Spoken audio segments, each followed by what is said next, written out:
Il faut quand même que je vous dise, dans mon terrain, j'ai une source. Ouais. Une source que moi. Le problème, c'est que l'eau, elle coule.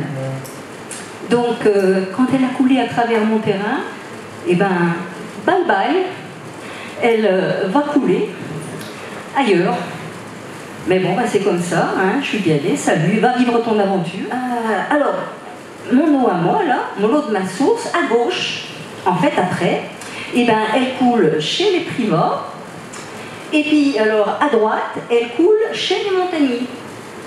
Parce que quand il y a un ruisseau ou une rivière, c'est pas compliqué. Pour savoir à qui c'est, on prend le milieu, paf.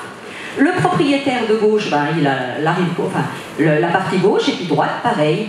Enfin, quand je dis ça lui appartient, attention, hein, c'est les berges, le fond de l'eau, parce que l'eau, elle en a rien à faire, elle coule. Puis alors après, mon petit ruisseau là, eh ben, il rejoint d'autres ruisseaux. Et puis après, ben, ça devient une rivière, c'est toujours la même règle. Et puis alors après, quand il devient bien gros, comme la Loire, comme le Rhône, alors là, c'est un fleuve domanial. C'est-à-dire qu'il appartient au domaine. Ne me demandez pas trop de précision. Hein. En raccourci, on va dire que c'est l'État. Si on considère que l'État, c'est nous, ben, c'est à nous aussi. Voilà. On peut raccourcir un petit peu les choses. Alors, pour revenir, moi, à mon eau à moi, là, à ma source, eh ben, plouf, elle va dans le Gier. Et puis après, plouf, elle va dans le Rhône. Et après, plouf, elle va dans la Méditerranée. Alors des fois, je me dis que quand même, si ça se trouve, eh ben, il y a des Parisiens, des Anglais et même des Hollandais qui se baignent dans mon eau, à moi. Et puis alors, ce qu'il y a encore de plus marrant, Jules, non, c'est pas Jules hein, qui est marrant, c'est ce qui se passerait si j'habitais à peu près 10 km là, sur la gauche. Et bien mon eau, elle irait pas en Méditerranée, elle irait plouf dans la Loire, et puis pouf, direct dans l'Atlantique.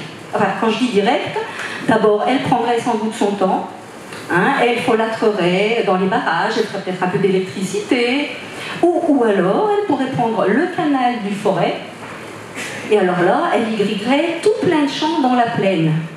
Et même que, je me suis dit un jour, elle pourrait irriguer un champ de patates, et que moi, après, sans le savoir, j'achèterais les patates, des patates qui auraient poussé avec l'eau de ma source.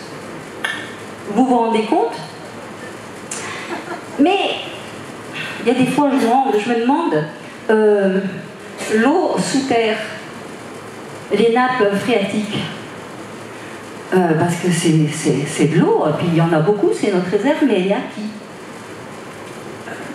Vous savez, vous? Et puis tout le reste de l'eau, les icebergs, la brume, le brouillard, c'est à qui tout ça? Et les nuages, est-ce que vous avez pensé aux nuages? Ils sont à qui les nuages? Hein? Et puis qui c'est qui décide ça? Bon forum.